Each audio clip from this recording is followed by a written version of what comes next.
umunlad ang ekonomiya ng bansa. Pero sa kabila nito, aabot pa rin sa 3 milyon ang walang trabaho.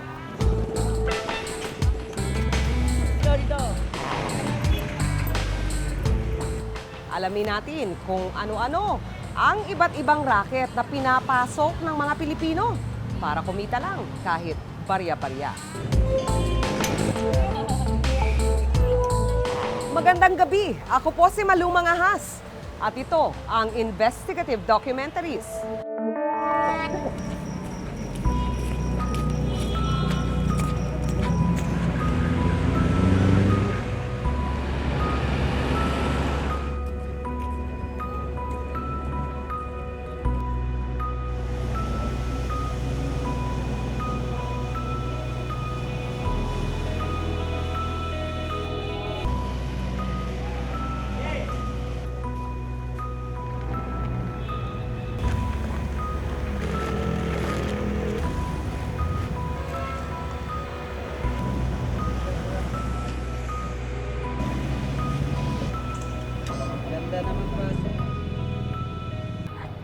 Kape, kape.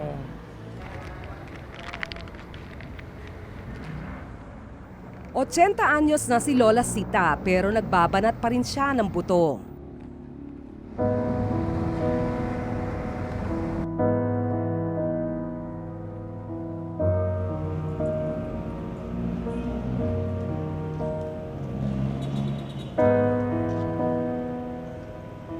Nagdasal ako.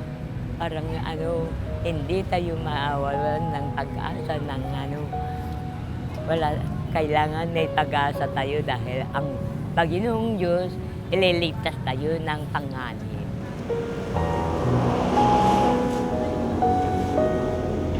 Huwag kang magnanakaw, isipin mo ng mabuti, bigyan ka ng gano'n ng magagandang pagkakataon ng Panginoong Diyos. Bibigyan ka ng ng mga tubig at saka ng mga iligtas ka na panganib. Kailangan ang kamay mo mauyos mo at saka sikmura mo, paa mo. Parang hindi ka ma-aksidente. Kailangan yun. Iligtas mo ang mga panganib sa mga kakamag-anak.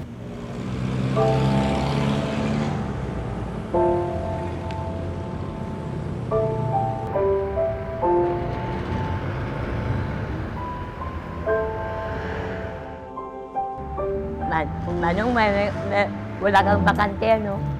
Wala pang bakante, no?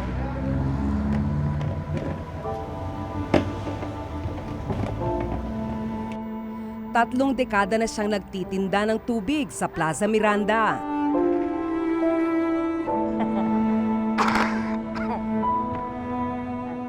Kuminsan malakas, kuminsan mahina, ganoon.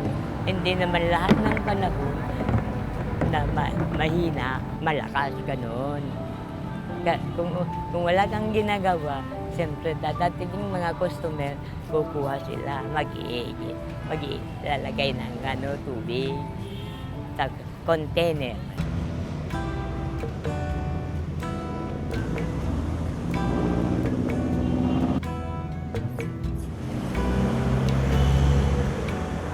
Sa ilalim ng tulay ang igiban ni Lola Sita. 20 minuto ang layo nito mula sa plaza.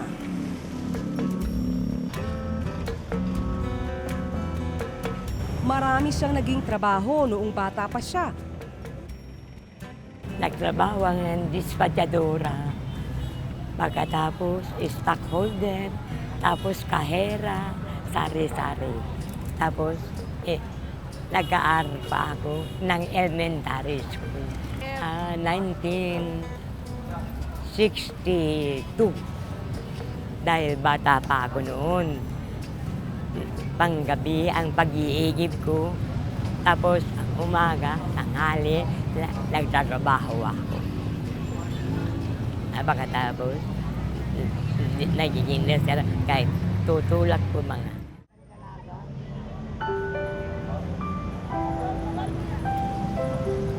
Natatawa lang ako.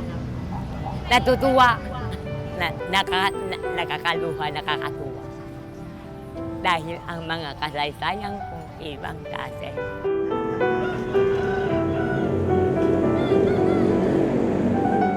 Naghirap kami pagkatapos online, may pera, nagtatrabaho pagkatapos may pagkakataon na may pera, yung trabaho, nagpapaaral.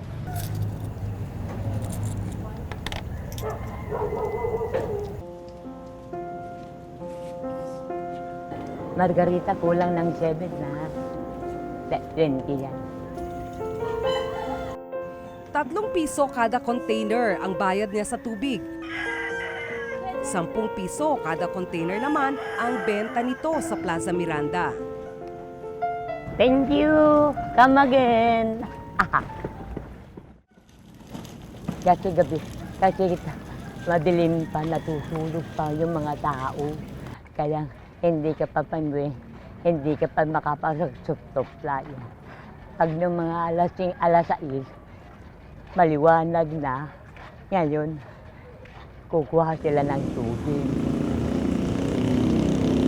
Doon, sa Bulaklak, sa pag-ice tubig, gano'n. Lahat na occasion is okay to drink. Gano'n yun.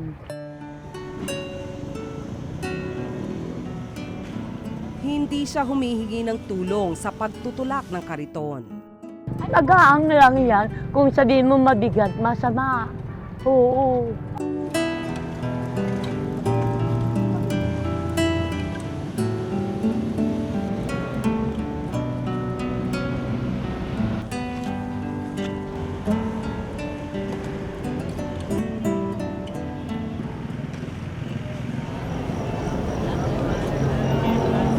Ito, pakibaba mo ang aking manong. Yung baby bomba, pakibaba mo yung sandal mo. So, pupunta lang ako sa Marita kami. Wala sa Marita. At doon mo ilagay yun.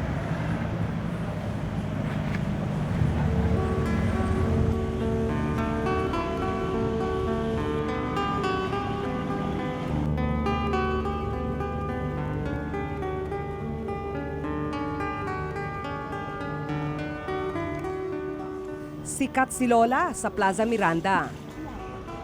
Thank you. Salamat. Eh, yung container, ma'am. Oo.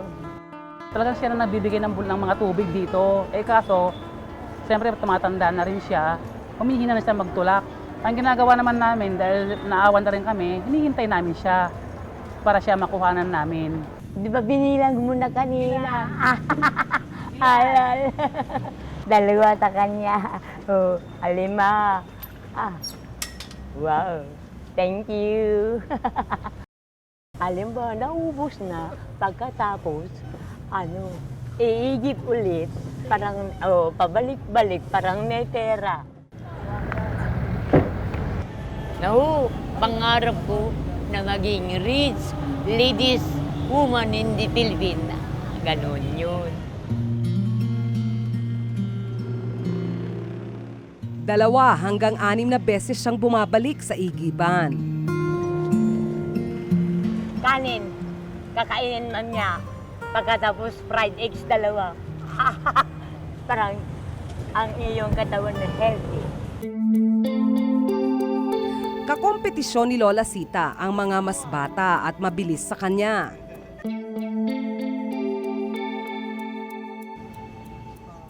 Ang kaibahan niya, inilalagay niya sa bangko ang perang kinikita. Nagtatime deposit ako. Kung halimbawa mang kailangan mo ng kwarta, makakukuha ka ng kwarta sa time deposit sapagkat yun kailangan sa labas. Halimbawa, nakakatulong ka. Meron, halimbawa, dadating na aksidente, makakakuha ka ng kwarta. Lahat meron na. Umupo nga ako. Pagod nga ako.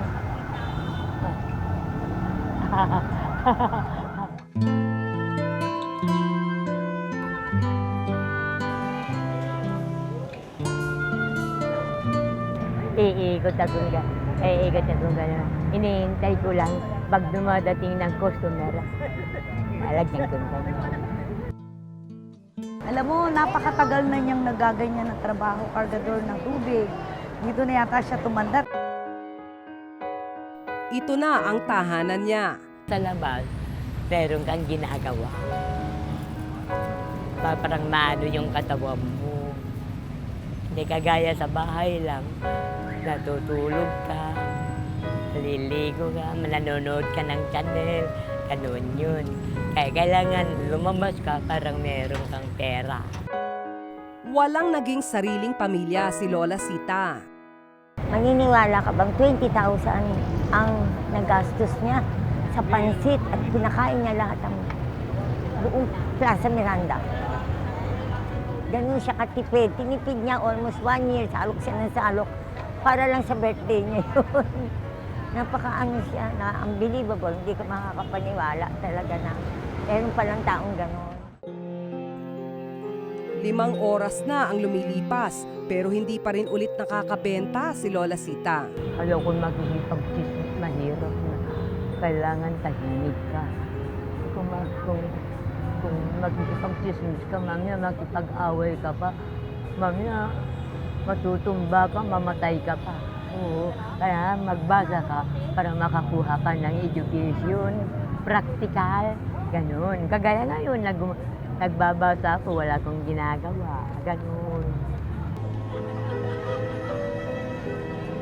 May sugat si Lola Sita sa paa na hinihinala ng mga kasamahan na bunga ng diabetes. Napapansin namin lumalala yung sugat niya. Minsan ginagawa niya, nakikita namin na tinatapalan niya lang ng yung plastic, yung mga pambalot lang para lang huwag makita. Tapos minsan nilalangaw na rin. Meron gamot, binigyan ako ng gamot. Galis yun, hindi. Galis, hindi na.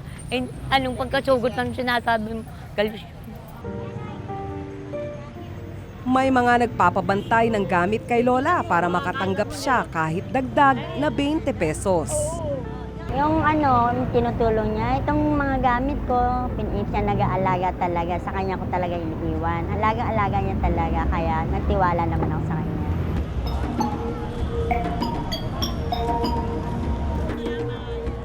Alas 4 ang umpisa ng mga nagtitinda.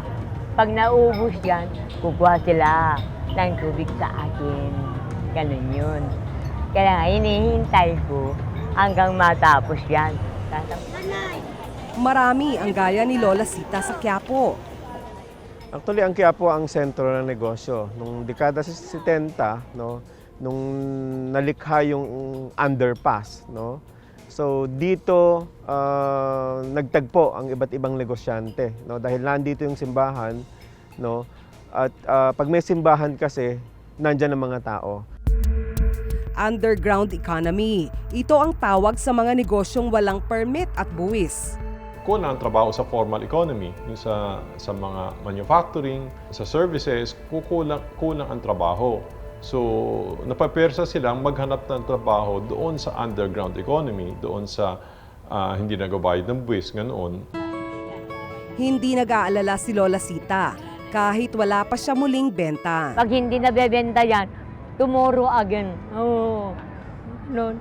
May araw pa rin. Mamang gabi yan, mawawala na lahat ng tubig. Ninanakaw. Sa gabi, dumagsa ang customer ni Lola Sita. Hindi man regular ang kita ni Lola Sita, hindi siya nalulungkot. Habang may buhay ka, may pag-asa ka, mag-iigib ka. Ganun.